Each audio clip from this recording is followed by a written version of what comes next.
Hello friends, my self Yogendra Singh. तो हमने आज साइकेट्री का थर्ड वीडियो अपलोड हो रहा है। ये फर्स्ट वीडियो हमने चर्चा की थी बेसिकली साइकेट्री और साइकोलॉजी के बारे में, ठीक है।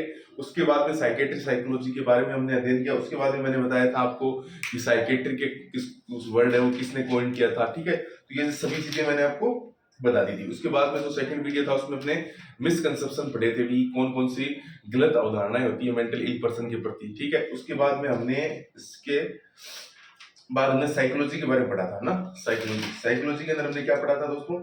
साइकोलॉजी के अंदर बेसिकली हमने पढ़ा था कि जो सोल है, थॉट है, सॉरी सोल, माइंड और जो बिहेवियर है बेसिकली उसके बारे में पढ़ा था। तो सोल और माइंड किसके द्वारा दिया गया था? रुडोल्फ जियोक्ले के द्वारा दिया गया था। और जो बिहेवियर वर्ड है दोस्तों वो किसके द्वारा कॉइन किया गया था? वो वाटसन जी के द्वारा कॉइन किया गया था। और मुन जी आए थे। मुन जी ने कहा था psychology is a scientific investigation of behaviour, ठीक है। उसके बाद में मैंने आपको वाटसन का थॉट प्रोसेस बताया था, इसके अंदर सबसे पहले थॉट आता है, उसके बाद में इमोशन आते हैं, और इमोशन के बाद में क्या आता है दोस्तों? बिहेवियर आता है। तो यहाँ तक तो अपनी चर्चा हो चुकी थी, है ना। इसके बाद में थोड़ा आगे बढ़ते हैं। तो सबसे पहले पढ़ते हैं साइको एनालिसिस, ठीक है दोस्तों। सबसे पहले पढ़ते हैं psycho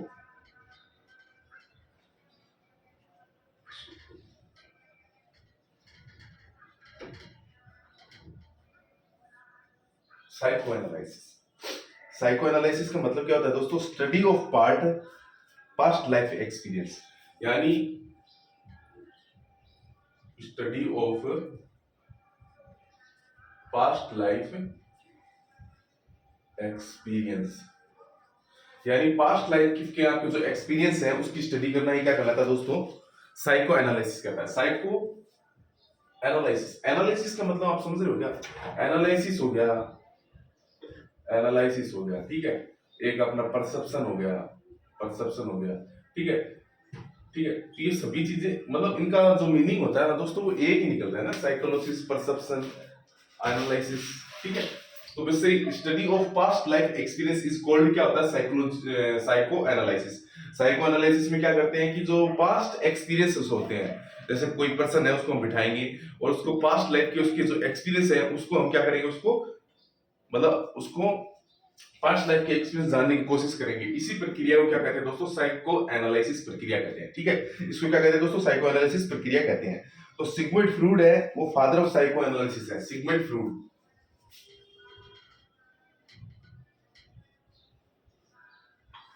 father of psychoanalysis. तो ये क्वेश्चन मेरे तो बहुत बार पूछा जा चुका है, फादर ऑफ एनालिसिस कौन है? फादर ऑफ एनालिसिस, ठीक है। तो फादर ऑफ एनालिसिस कौन है दोस्तों? सिगमंड फ्रूड है। सिगमंड फ्रूड जी हैं वो फादर ऑफ एनालिसिस है। इसके बाद में बात करते हैं कि मॉडर्न फादर ऑफ साइकोलॉजी कौन है? सिगमंड फ्रूड है। वो भी कौन है? मॉडर्न साइकोलॉजी के फादर कौन है? मॉडर्न साइकोलॉजी के फादर कौन है? सॉरी, फादर, मॉडर्न साइकोलॉजी के फादर कौन है दोस्तों? वो भी कौन है? सिगमंड फ्रूड है जी, सिगमंड फ्रूड। तो आप मेरे को ये बताइए दोस्तों, मैंने आपको पढ़ाया था कि साइकोलॉजी के फादर कौन होते हैं, ठीक है। तो साइकोलॉजी के फादर कौन होते हैं तो यहीं पे आप नोट डाउन कर लेना। साइकोलॉजी के फादर हमने पढ़ा था, वो पढ़ा था साइकोलॉजी के फादर कौन थे? मॉडर्न साइकोलॉजी के तो कौन है? सिगमंड फ्रूड है। और खाली साइकोलॉजी का पूछ ले तो उसका आ जाएगा रुडोल्फ जियोक्ले, जो मैंने बताया था 1590 ईस्वी में रुडोल्फ जियोक्ले है, उन्होंने क्या किया था? साइकोलॉजी वर्ड को कॉइन किया था और इस कारण उन्हीं को फादर ऑफ साइकोलॉजी कहते हैं। और उन्होंने दो वर्ड दिए थे साइकोलॉजी के अंदर, कौन कौन से? सोल और माइंड दिया था, ठीक है। और वाटसन को बिहेवियर का फादर कहते हैं। तो ये चीजें थोड़ी थोड़ी है लेकिन ये इंपॉर्टेंट बहुत ज्यादा है, क्वेश्चन सीधा पूछ लेता है कई बार, है ना। तो अभी मैं आपको कुछ जो टर्म्स है वो इसके अंदर लिखाऊंगा। तो ये बेसिकली इतना ही है इसके बारे में कि जो साइको एनालिसिस होता है दोस्तों, इसके अंदर क्या करते हैं, ये प्रकार की साइकोथेरेपी के अंदर भी आता है साइको एनालिसिस। तो इसमें बेसिकली किया क्या जाता है कि जो पेशेंट होता है ना, उसके जो पास्ट लाइफ जो एक्सपीरियंसेस होते हैं उनको क्या किया जाता है? जानने की कोशिश की जाती है और उनके आधार पर उनका क्या बनाया जाता है दोस्तों? डायग्नोसिस वगैरह है, ट्रीटमेंट है, या फिर उनके अंदर उनके पास्ट लाइफ के एक्सपीरियंसेस होते हैं उनके आधार पर उसके अंदर जो तनाव की स्थिति उत्पन्न हुई है उसको दूर किया जाता है। तो इसी को साइको एनालिसिस थेरेपी भी कहते हैं, ठीक है। तो साइको एनालिसिस है उसके अंदर study of past life experience किया जाता है। सिगमंड फ्रूड जी हैं वो है फादर ऑफ एनालिसिस, एनालिसिस के फादर हैं। और मॉडर्न साइकोलॉजी के फादर भी कौन है? सिगमंड फ्रूड है, ठीक है। एनालिसिस नहीं है दोस्तों, साइको एनालिसिस। पूरा नहीं है ना, साइको एनालिसिस, ठीक है। फादर ऑफ साइको एनालिसिस कौन है दोस्तों? सिगमंड फ्रूड है, और मॉडर्न साइकोलॉजी के फादर भी कौन है? सिगमंड फ्रूड है। आई होप आपने इतना नोट डाउन कर लिया होगा। दोस्तों हम हर एक चीज को बारीकी से समझेंगे ना। जैसे अब आपको साइको एनालिसिस के बारे में कोई पूछ ले तो आप इसमें थोड़ा बहुत भी किंचित मात्र भी इसमें आपको कोई प्रॉब्लम नहीं होने वाली नहीं है, क्योंकि आपने इसको अच्छी तरीके से समझ लिया ना कि पास्ट लाइफ की एक्सपीरियंस का अध्ययन करते हैं, उसको साइको एनालिसिस कहते हैं। तो father of psychoanalysis Sigmund Freud, modern psychology के फादर कौन है? सिगमंड फ्रूड है, ठीक है। खाली साइकोलॉजी के फादर कौन है? रिडोल्फ जेकले हैं, ठीक है। और बिहेवियर के फादर कौन है? वॉटसन जी हैं, ठीक है। साइकेट्री के फादर कौन है? चलो ये क्वेश्चन आपको बताना पड़ेगा। साइकेट्री के फादर है जोन्स क्रिश्चियन रेल, 1808 में। हाँ, इन्होंने साइकोलॉजी वर्ड, साइकेट्रिक वर्ड है वो पॉइंट किया था, ठीक है। अब मैं कुछ आपको चीजें दिखाता हूँ।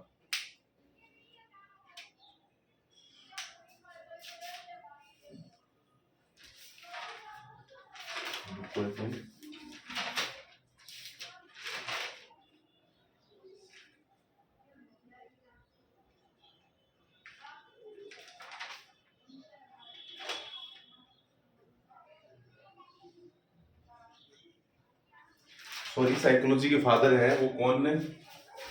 रुडोल्फ जियोक्लेजी नहीं है, उन्होंने तो सिर्फ कॉइन किया था ना, ठीक है। तो ये चीज थोड़ी मिस होगी, मिसकंसेप्शन बन गया। ये तो साइकोलॉजी है उसके फादर कौन है? तो फादर ऑफ साइकोलॉजी है William wound.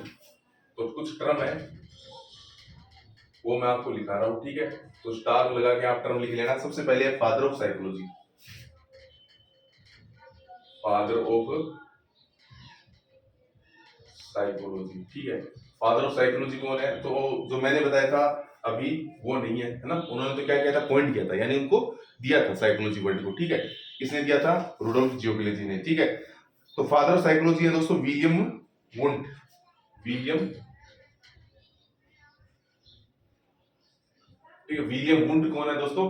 Father of psychology है, ठीक है। विलियम वुंड कौन है दोस्तों? फादर ऑफ साइकोलॉजी है। उसके बाद बात करते हैं फादर ऑफ अमेरिकन साइकोलॉजी। तो ये चीज तो आप सेम सेम लिख लेना, यहाँ पे लिख लेना अमेरिकन साइकोलॉजी, अमेरिकन साइकोलॉजी। कहने मतलब क्या? फादर ऑफ अमेरिकन साइकोलॉजी पूछ रहा है ये।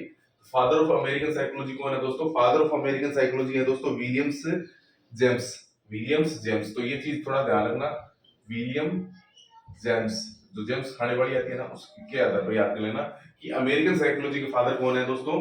विलियम्स क्या है? जेम्स है, दोनों में विलियम्स है, ठीक है। ये चीज ध्यान रखना कि फादर ऑफ साइकोलॉजी है वो भी विलियम्स है और ये भी विलियम्स है, लेकिन उसमें वुंट है और इसमें जेम्स है, इतना चीज ध्यान रखना, ठीक है।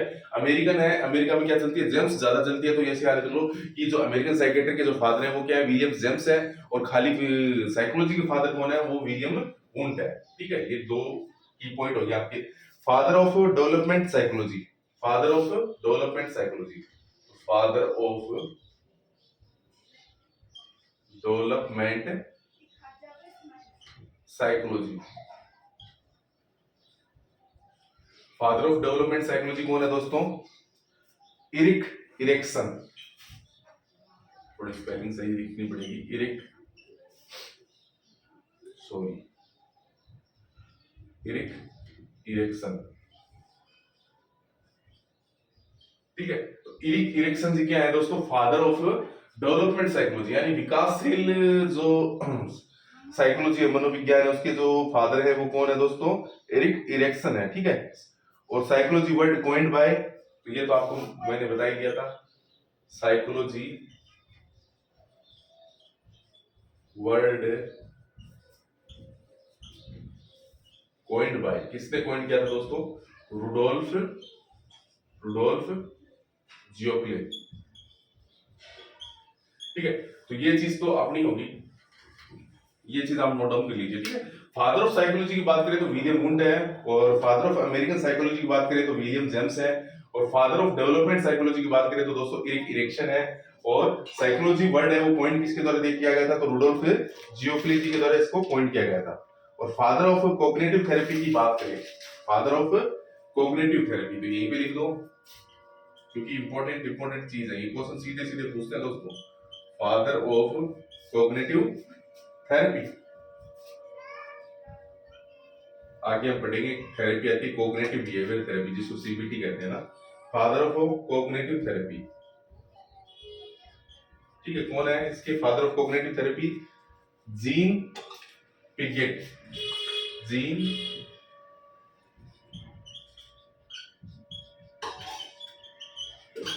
ये है दोस्तों, ठीक है, जीन पिगेट। तो ये चीज बहुत इंपॉर्टेंट है दोस्तों। अब ये क्वेश्चन मैं आपको बता देता हूँ, ये क्वेश्चन तो बहुत बहुत बहुत ज्यादा इंपॉर्टेंट है, ठीक है। 5 स्टार क्वेश्चन ये है, ये 2 स्टार, ये भी 2 स्टार, ये 3 स्टार, ये 4 स्टार। तो इस प्रकार से क्वेश्चन है, ये 5 स्टार क्वेश्चन है। कॉग्निटिव थेरेपी के बारे में बहुत ज्यादा क्वेश्चन आते हैं, क्योंकि एक थेरेपी एक पूरा पार्ट है साइकेट्री का, ठीक है। तो यहाँ तक आपको हो गया, आई होप कि फादर ऑफ साइकोलॉजी आपको पता है विलियम वुंट है, father of American psychology William James है, father of development psychology Eric Erikson है, और साइकोलॉजी वर्ड कॉइन किसने के द्वारा किया गया था, यानी किसके द्वारा दिया गया था, रुडोल्फ जियोक्लिजी के द्वारा दिया गया था।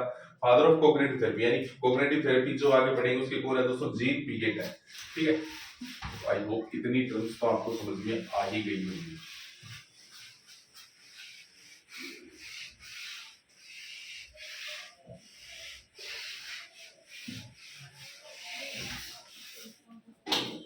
अब बात करते हैं दोस्तों डेवलपमेंट ऑफ साइकेट्री। साइकेट्री का डेवलपमेंट किस प्रकार से हुआ था, डेवलपमेंट ऑफ साइकेट्री। साइकेट्री का डेवलपमेंट किस प्रकार से हुआ था, यानी विकास किस प्रकार से हुआ था। सबसे पहले इसके अंदर कुछ पीरियड है, और कितने पीरियड है दोस्तों, 5 पीरियड है ना, तो 5 पीरियड है, और इसमें कुछ बहुत इंपॉर्टेंट क्या है, फैक्ट्स आएंगे आपको, मतलब जिसको अपन कहते हैं ना सन वगैरह आएंगे, तो उन सन को याद करना बहुत ज्यादा जरूरी होता है, ईयर्स कौन से ईयर्स में क्या हुआ था। सबसे पहला जो काल आया था उसको कहते हैं दोस्तों period of percussion, period of percussion.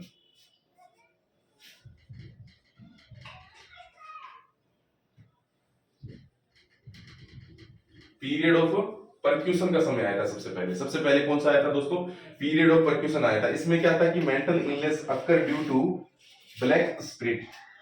इसके अंदर बताया गया था कि जो मेडिकल इलनेस होती है ना दोस्तों, किसके द्वारा होती है, जो बुरी आत्माएं होती हैं, ब्लैक मैजिक्स होते हैं, उसके द्वारा होती है, और बैड इविल्स यानी बुरी आत्माएं होती हैं, ठीक है। और इसका कोई ट्रीटमेंट अवेलेबल नहीं है, ऐसा किसमें माना जाता था दोस्तों, पीरियड ऑफ परक्यूशन में माना जाता था। तो पीरियड ऑफ परक्यूशन में माना क्या जाता था, medical illness, sorry mental illness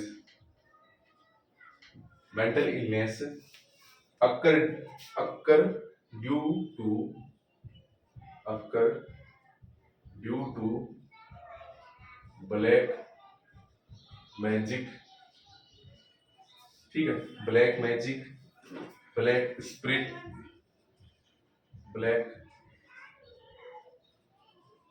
ठीक है, black spirit, black magic, bad evils,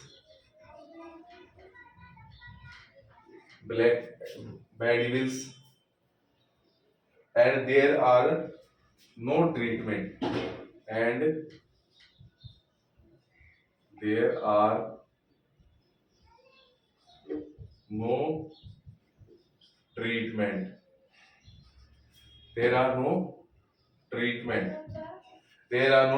of medical illness,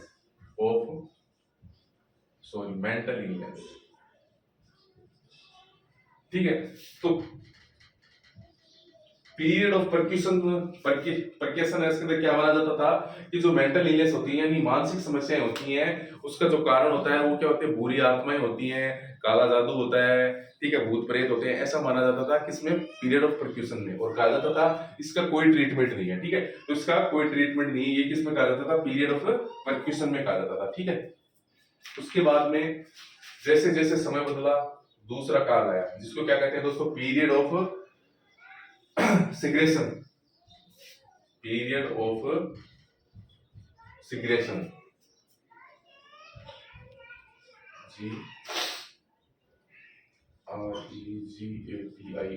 ठीक है, सिग्रेशन, ठीक है, पीरियड ऑफ सिग्रेशन। सिग्रेशन का मतलब होता है दोस्तों पृथक्करण,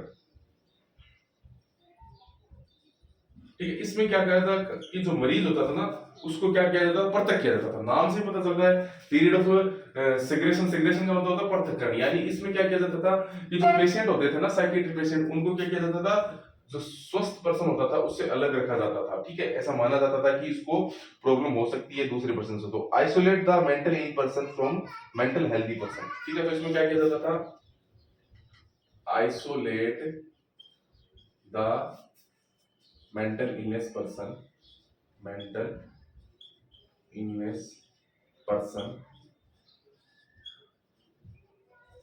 mental illness person from their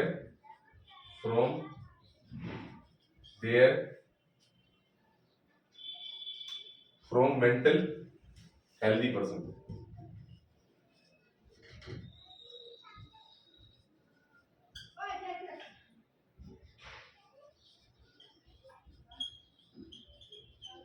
ठीक है। इसमें क्या किया जाता था, आइसोलेट, आइसोलेट मतलब उसको क्या किया जाता था, अलग रखा जाता था, यानी पृथक्करण आ गया ना।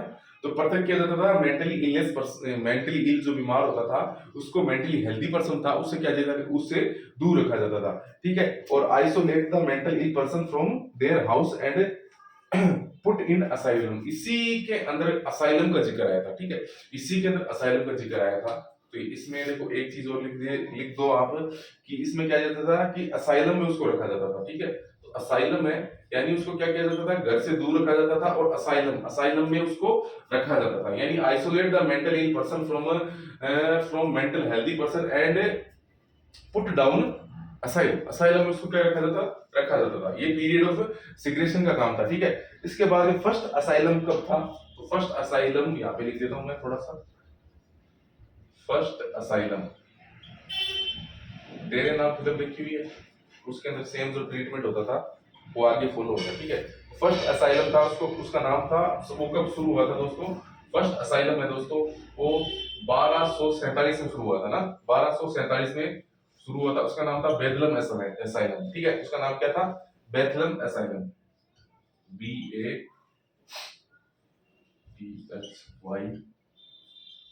बेथलम असाइलम, ठीक है। तो बेथलम असाइलम था, उसके अंदर उसको पहला था, और ये कहां पर था दोस्तों, इंग्लैंड, ठीक है। इंग्लैंड में था, इंग्लैंड को इंग्लिश कंट्री भी कहते हैं। तो इंग्लैंड के अंदर था पहला असाइलम, फर्स्ट असाइलम। और असाइलम की कहां पर आई है बात, तो ऐसा क्वेश्चन पूछ लेता है कि असाइलम वर्ड है या फिर फर्स्ट असाइलम है वो कब आया था, तो 1247 में आया था। और क्या कहां पर खुला था, इंग्लैंड के अंदर खुला था, और उसका नाम था बेथलम असाइलम, ठीक है। उसके बाद पीरियड ऑफ सिग्रेशन के अंदर क्या किया गया था, कि पीरियड ऑफ सिग्रेशन के अंदर क्या किया गया था कि जो पेशेंट्स होते थे यानी मेंटल इल पर्सन होते थे उनको जो मेंटली हेल्दी पर्सन होते थे उससे अलग रखा जाता था, और उनको कहां पर डाल दिया जाता था, असाइलम में डाल दिया जाता था। उनका मानना था कि उसको घर पे उसका ट्रीटमेंट नहीं हो सकता, और ये क्या है कि एक प्रकार का क्या है कि छुआछूत की बीमारी है, कहने मतलब छुआछूत की बीमारी है। ये क्या है, एक दूसरे को फैलती है, यानी अगर कोई मेंटल इल पर्सन होगा तो वो क्या है, किसी दूसरे को भी, अगर उसके साथ स्वस्थ व्यक्ति रहेगा तो उसको भी वो क्या कर देगा, प्रॉब्लम में कर देगा, यानी उसको भी प्रॉब्लम हो जाएगी उसकी वजह से।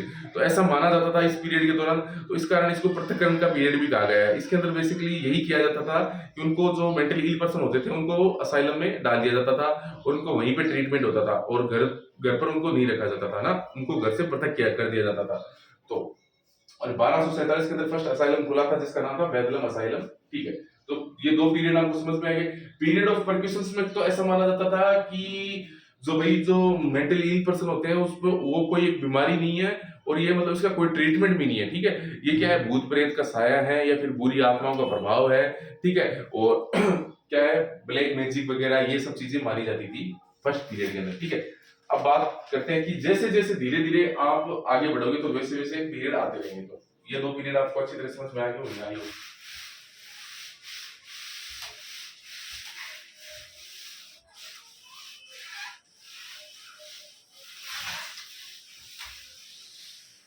अब तीसरा पीरियड है दोस्तों, पीरियड ऑफ ह्यूमैनिटी। अब ह्यूमैनिटी आने लगी धीरे धीरे, है ना, period of humanity,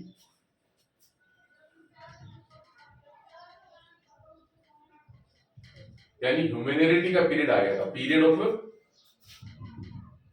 humanity, humanity का पीरियड आया था। इसके अंदर क्या किया जाता था, इसमें ह्यूमैनिटी का मतलब आप समझ रहे हो कि लोगों के अंदर क्या आ गई थी, समझ आ गई थी, ठीक है। ये दुख बांटने से क्या होता है दोस्तों, कम होता है, दुख बांटने से कम होता है और सुख बांटने से ज्यादा होता है। तो ये चीज लोगों को समझ में आने लगी थी धीरे धीरे, तो लोग क्या करते थे, आपस में दुख बांटने लगे थे, ठीक है। तो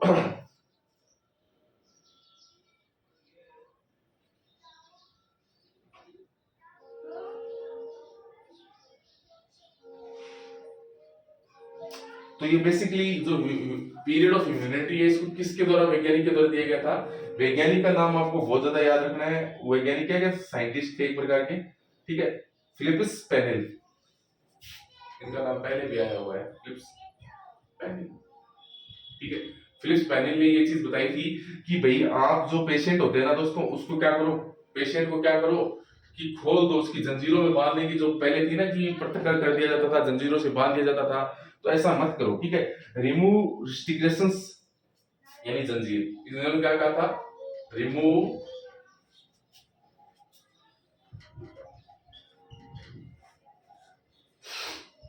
रिमूव स्ट्रेन यानी जंजीर, जंजीरों को रिमूव करो। साथ में इन्होंने क्या कहा था, वेंटिलेट द पेशेंट्स फीलिंग।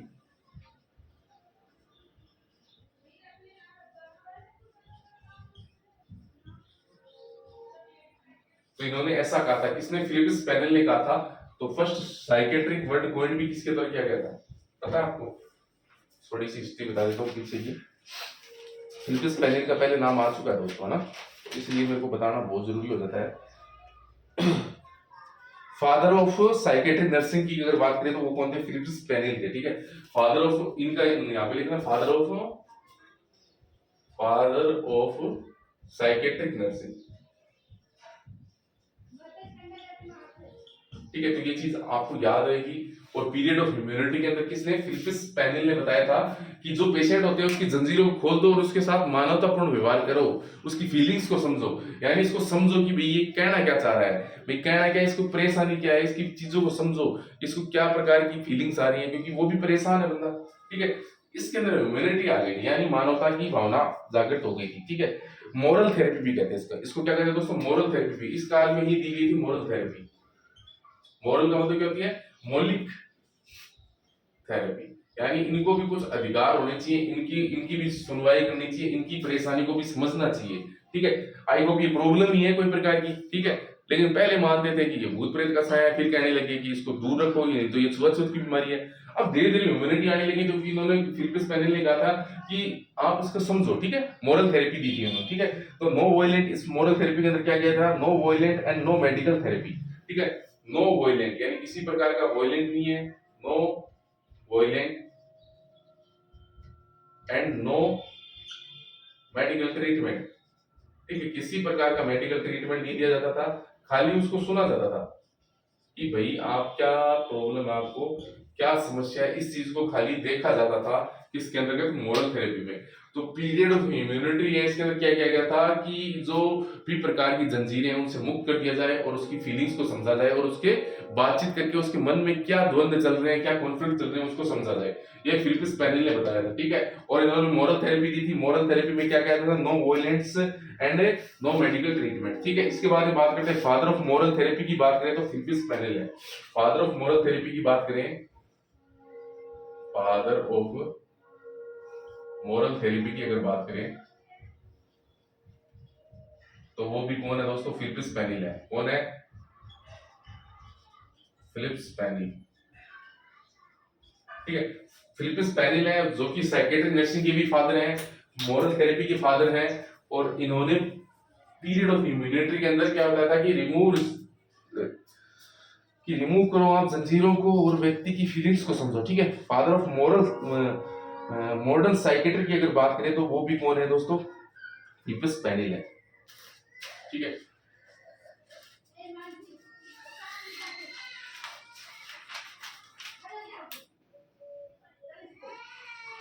और फादर ऑफ साइकेट्री की बात करें तो वो भी कौन है दोस्तों, फिलिप्स पेनेल है। और फादर ऑफ मॉडर्न साइकेट्री भी यही है, ठीक है। तो फादर ऑफ मॉडर्न साइकेट्री भी यही है, तो ये चीजें यहीं पर याद रखो। फादर ऑफ मॉडर्न साइकेट्रिक कौन है दोस्तों, यही मेरे दोस्त फिलिप्स पेनेल है, ठीक है। और मैंने आपको बता दिया नर्सिंग के भी यही है, और खाली नर्सिंग को भी हटा दो तो भी फादर ऑफ साइकेट्रिक भी है और नर्सिंग के भी यही है, ठीक है। तो ये चीजें आपको याद रखनी पड़ेगी कि अगर क्वेश्चन ऐसे भी आ जाए कि फादर ऑफ साइकेट्रिक नर्सिंग कौन है तो फिलिप स्पेनिल करना है, फादर ऑफ साइकेट्रिक पूछे तो फिलिप स्पेनिल करना है, मॉडर्न साइकेट्रिक के फादर कौन गए तो फिलिप स्पेनिल है, और मोरल थेरेपी के फादर कौन है वो भी फिलिप स्पेनिल है। तो 1812 में a first book world by psychiatric Benjamin Rush, यानी 1812 में एक पुस्तक आई थी दोस्तों 1812 ईस्वी में, ठीक है। तो 1812 में मैंने आपको बताया था फर्स्ट बुक लिखी थी बेंजामिन रस ने लिखी थी, ठीक है। तो 1812 में first book wrote of psychiatric, यानी साइकेट्रिक में फर्स्ट बुक क्या की गई थी, first psychiatric book wrote, psychiatric book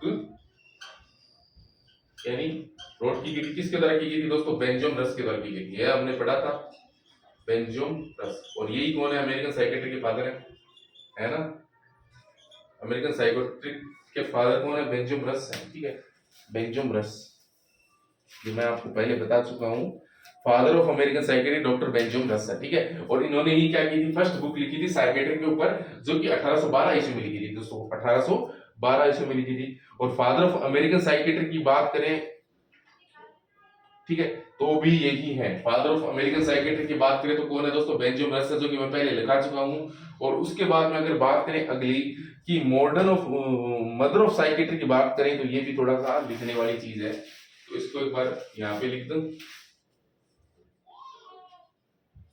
mother of modern psychiatric, ठीक है। मदर ऑफ मॉडर्न साइकेट्रिक की अगर बात करें तो कौन है दोस्तों, मदर ऑफ मॉडर्न साइकेट्रिक कौन है, हिल्डेगार्ड पिप्यूल, थोड़ा सा नाम अलग है, इसकी स्पेलिंग ढंग से लिखनी पड़ेगी, ठीक है।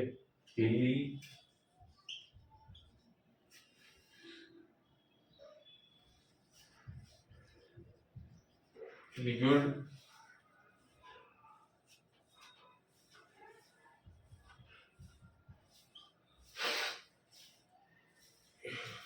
पेप्यूल, ठीक है। तो हिल्डेगार्ड पेप्यूल कौन थे, मदर ऑफ साइकेट्रिक, ठीक है। Mother of modern psychiatric, mother of modern psychiatric कह दो या साइकेट्रिक कह दो, वो कौन है, हिल्डेगार्ड पेप्यूल, ठीक है।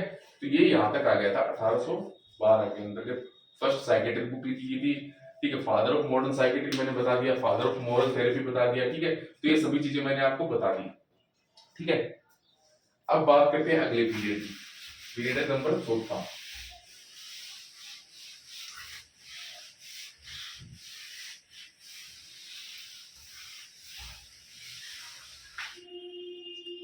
पीरियड ऑफ साइंटिफिक, अभी क्या हो गया था कि साइंटिफिक युग आ गया था ना, तो पीरियड ऑफ साइंटिफिक, ठीक है। तो पीरियड ऑफ साइंटिफिक आ गया था, यानी अभी क्या हुई थी कि साइंस की महानता आनी शुरू हो गई थी, ठीक है। तो ये आफ्टर 1856, यानी 1856 के बाद में क्या हो गया था दोस्तों कि एक प्रकार का साइंटिफिक काल आ गया था, यानी वैज्ञानिक प्रकार का युग आ गया था तक, ठीक है। तो mental illness considerate of mental illness treat as a mental patient, जैसे इसके अंदर बताया गया था कि जिस प्रकार से आप फिजिकल इलनेस का ट्रीटमेंट करते हो ना दोस्तों, उसी प्रकार से मेंटल इलनेस का ट्रीटमेंट होगा, यानी उसको उसके अंदर शामिल कर लिया था, ठीक है। मेडिकल के अंदर शामिल कर लिया गया था, यानी mental illness consider into medical illness, ठीक है। तो मेंटल इलनेस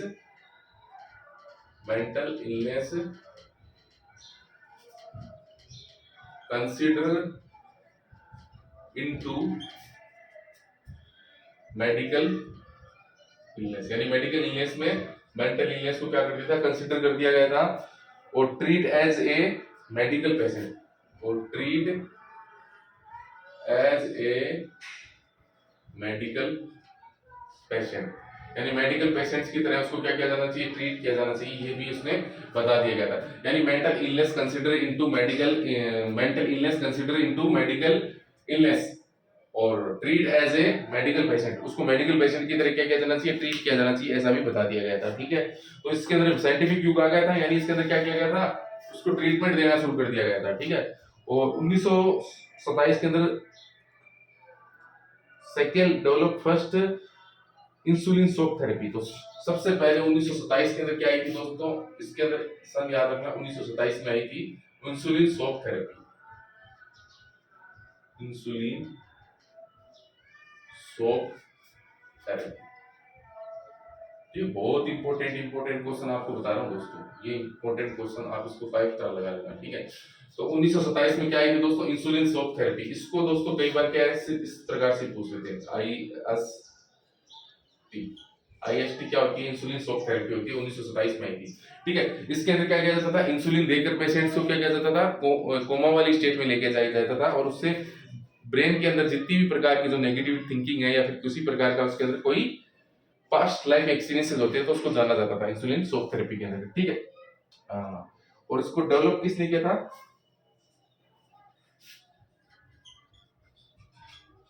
सेकल ने इसको क्या किया था, डेवलप किया था इंसुलिन शॉक थेरेपी को, ठीक है। इंसुलिन शॉक थेरेपी को किसने डेवलप किया था, सेकल ने डेवलप किया था। और first developing period of scientific period, यानी पहला डेवलपिंग पीरियड कौन था, तो साइंटिफिक पीरियड ही था, वो क्या था दोस्तों, डेवलपिंग पीरियड था। यानी इसके अंदर क्या कहता था, मेडिकल ट्रीटमेंट देना शुरू, कौन से क्वेश्चन ऐसे पूछ लेगा कि मेडिकल ट्रीटमेंट देना कौन से मेंटल इलनेस के अंतर्गत मेडिकल ट्रीटमेंट देना कौन से पीरियड के अंदर शुरू किया गया था, तो पीरियड ऑफ साइंटिफिक के अंदर शुरू किया गया था, ठीक है। और 1938 के अंतर्गत एक चीज हो रहा है कि बहुत इंपॉर्टेंट है, ये तो आपको पता होगा, आपने साइकेट्री पढ़ी है, और साइकेट्री की जान है, ये जान है 1938 ECT, ठीक है। ECT की फुल फॉर्म पता है आपको, electro conversion therapy, electro conversion therapy है, इलेक्ट्रो कन्वर्जिव थेरेपी। तो इसकी मैं दिखा देता हूँ, इलेक्ट्रो कन्वर्जिव थेरेपी, ठीक है। तो ये कब दी गई थी दोस्तों, 1938 में दी गई थी। इलेक्ट्रो कन्वर्जन थेरेपी कब दी गई थी दोस्तों, 1938 में दी थी, और किसके द्वारा दी गई थी, यूगो सर्लेटी, किसके द्वारा दी गई थी, यूगो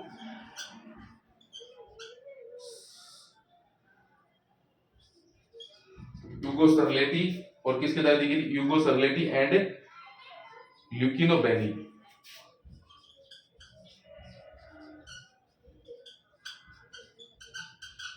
तो इनके इन महाशय के द्वारा दी गई थी, यूगो सर्लेटी और बेनी, ल्यूकिनो बेनी। तो ये क्वेश्चन बहुत बार पूछते हैं दोस्तों, सीधा सीधा क्वेश्चन पूछते हैं कि ईसीटी कॉइन किसके द्वारा कॉइन की गई थी, ईसीटी कॉइन की किसके द्वारा की गई थी, यूगो सर्लेटी एंड ल्यूकिनो बेनी के द्वारा की गई थी 1938 के अंतर्गत, ठीक है। 1938 में ईसीटी की खोज की गई थी, ईसीटी मतलब बनाई गई थी, ठीक है। अब बात करते हैं दोस्तों अगला पीरियड, जो लास्ट पीरियड है, ठीक है। पीरियड ऑफ साइंटिफिक समझ गए, इसके अंदर बेसिकली क्या किया गया था, दो थेरेपी आ गई थी, इंसुलिन शॉक थेरेपी आ गई थी और ईसीटी थेरेपी आ गई थी, ठीक है। इंसुलिन शॉक थेरेपी भी इंपॉर्टेंट है, सेकंड लेनी थी, और 1938 के अंदर ईसीटी आई थी, इलेक्ट्रो कन्वर्जिव थेरेपी, ठीक है। और ये पीरियड कब का है दोस्तों, आफ्टर 1856, यानी 1856 से लेकर 1960 के समथिंग का ये पीरियड है। उसके बाद में जो लास्ट पीरियड आता है दोस्तों, उसका नाम होता है पीरियड ऑफ प्रिवेंशन, यानी यहाँ पर प्रिवेंशन शुरू कर दिया गया था, पीरियड ऑफ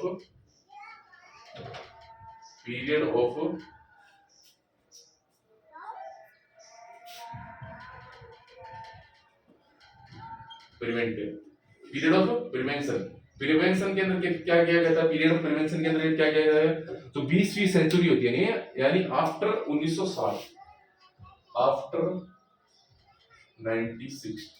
1960 के बाद में पीरियड ऑफ प्रिवेंशन शुरू किया गया था, यानी इसको 20वीं सेंचुरी के अंदर अभी भी वर्तमान में यही पीरियड लागू होता है, पीरियड ऑफ प्रिवेंशन, ठीक है। तो first time mental health day celebrate कब किया गया था, तो फर्स्ट टाइम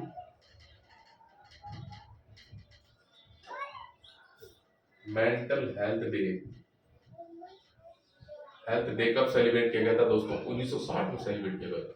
ये क्वेश्चन ना जाने कितनी बार आया हुआ है दोस्तों, ना जाने आप जब, ठीक है, एमसीक्यू क्वेश्चन उठाओगे ना, बुक उठाओगे, तो उसके अंदर ये क्वेश्चन ना जाने कितनी बार पूछा गया कि first time mental health day कब बनाया गया था, तो 1960 बनाया गया था, यानी 1960 के अंतर्गत फर्स्ट टाइम क्या गया था, मेंटल हेल्थ डे बनाया गया था, ठीक है, सेलिब्रेट किया गया था, ठीक है।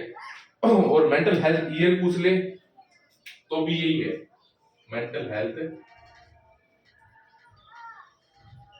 अगर ईयर पूछ लेना दोस्तों तो ये भी 1960 में ही आएगा, ठीक है।